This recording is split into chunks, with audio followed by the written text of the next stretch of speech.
Well, my original intention was not to show much more about this little Gibson tractor I drug home recently. I was just going to do the general maintenance on it and put it to work around the place and take it to a few tractor shows. Well, I had a new subscriber on the last video make a request in the comments saying that, hey, he'd really like to see the whole process of what I'm doing with this thing. So I thought, well, what the heck? It could be interesting. So today what I'm doing is I'm going to fabricate all of this linkage for the governor, which is currently missing on my machine. And yeah, that was my wife yelling at me at the background, asking if I was talking to myself. So don't be surprised if I sneak a video of her into one of these segments as a payback.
All right, so my Wisconsin manual, as part of the adjustment procedure, says to take the throttle control rod, which is this guy right here, you can see through my fat fingers, and then the governor lever.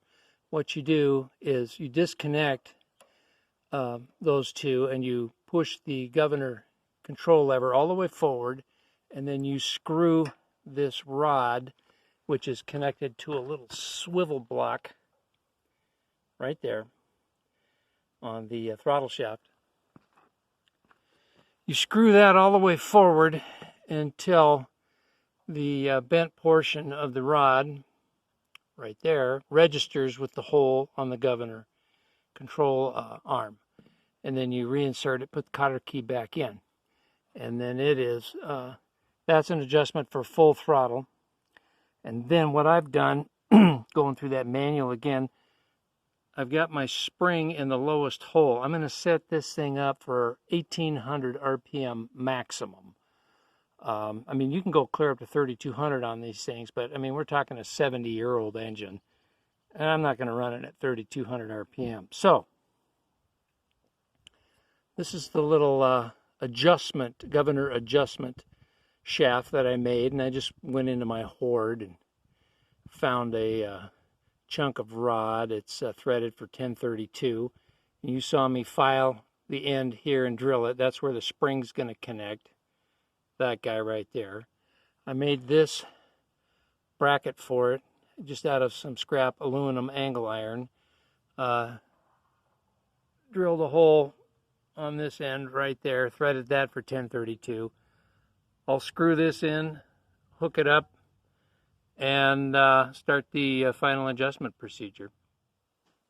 Well, as we used to say in the naval shipyard I worked at for decades, I cut it and cut it and cut it, and it's still too short. Well, Now maybe the length will be right so I get the proper spring tension. Yeah, sometimes you have to make a course correction when you're working on stuff. All right, the governor linkage is reconnected. I've also got the throttle hooked back up.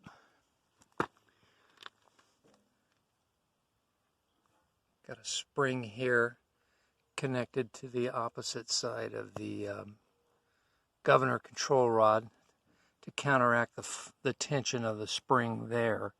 I might have to play around with spring tension, different springs to get it set just right. But I'll crank it up shortly and see what kind of adjustments we need to make. Next thing I got to do is make a bracket to attach here to go over the top of the belt, because when you push the clutch in, you want these belts to quit spinning, and they'll rub against that and stop spinning. Otherwise, they'll just sit there and spin even with the clutch disengaged. So that's next. So this ancient, crusty reference table is a bend allowance table. And, you know, when I was working professionally in the sheet metal shop, of course, you're always cutting and forming different shapes and thicknesses. What this does is it tells you the bend allowance for each bend you're making. Your material stretches when you bend it, which means if you want a 1-inch flange and you don't account for that material stretch, your flange is going to be longer than 1 inch after you form it.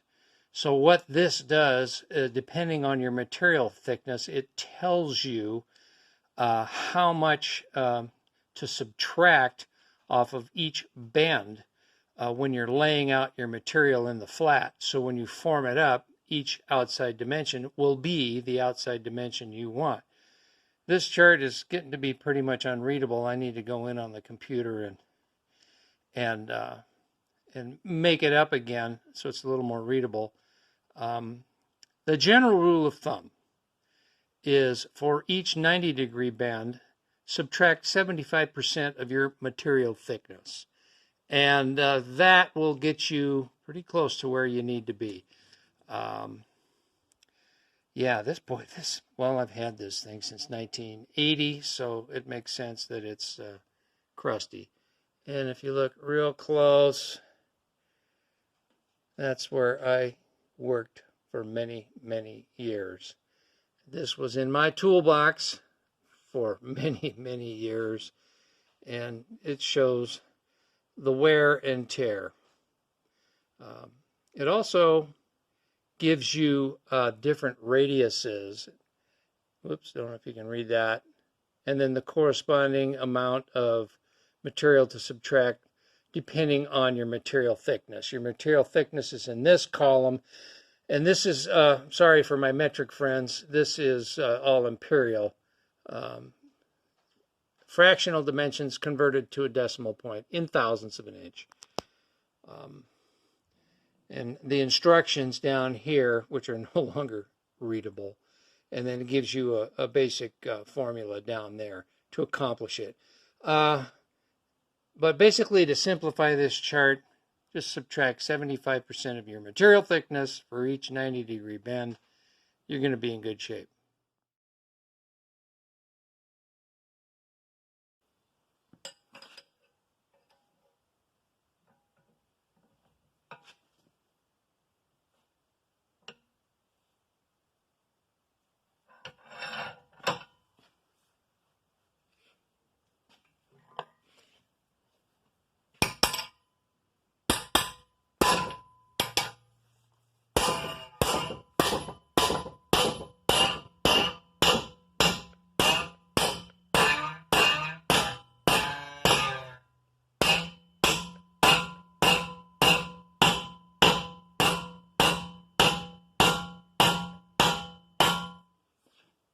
Okay, so as you can see, bending this over rather crudely in the blacksmith vise, you can see there's more of a radius than a sharp 90-degree bend. That material stretched quite a bit around the bend line. Now my goal was 1.25 inches outside dimension, which means 75%. This material is 1/4 inch thick.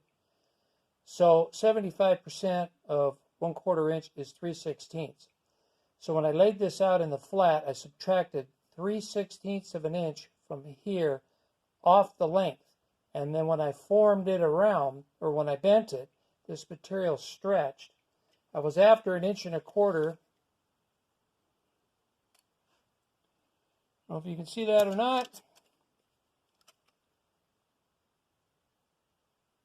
Get over there in frame. That's what I got. 1.25 inch OD. Let me do it this way, a little better.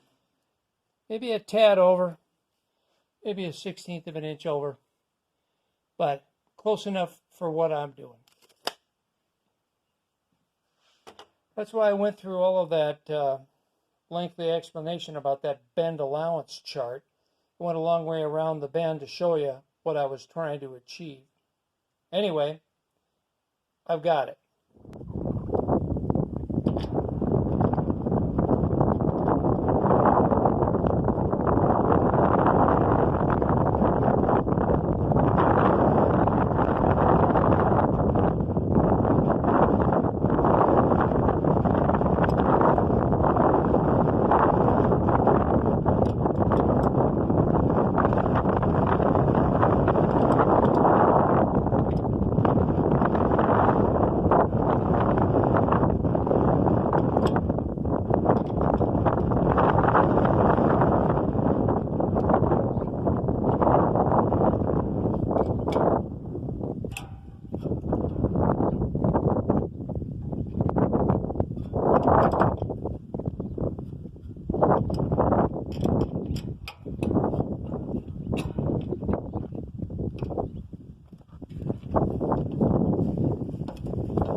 Awesome.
Well, so far, no signs of water, and the oil looks somewhat clean, but I'm going to go ahead and drain it out anyway and put fresh stuff in, just because. Pull the fill plug out so that'll help drain a little more. All right.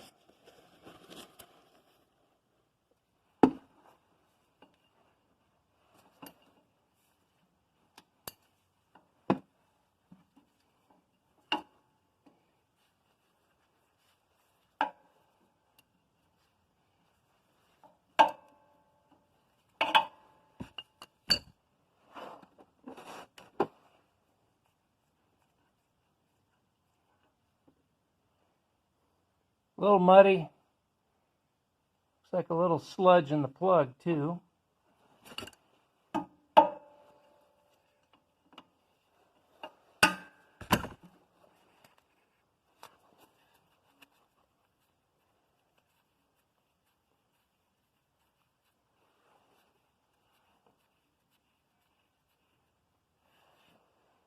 And some sludge in that plug.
Come on.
Yeah, there's a leaker.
Well, that's going to conclude the little Gibson Model A Odyssey.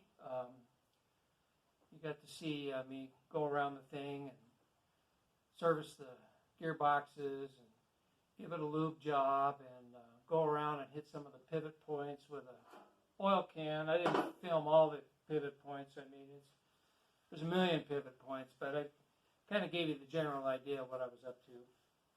This is a good running little machine. I did discover that the drive sprocket on the input shaft of the transmission and the associated drive chain pretty well worn out. I'm going to have to replace that sprocket. I was thinking about just pulling it off and turning it around, but there's enough wear on the teeth. They're really pointy and worn to one side, which indicates there's an alignment problem with the belt and chain assembly. Could be some worn bearings. So that's something I'll tear into eventually. We'll see. I might film that. I might not. I'm way behind in all the stuff I owe some of my viewers.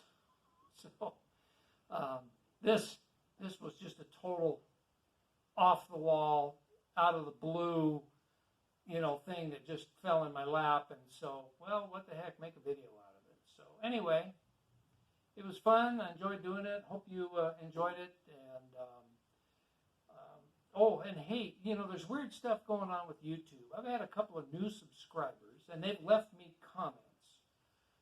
And I have tried to click on their comments and respond to them, and nothing.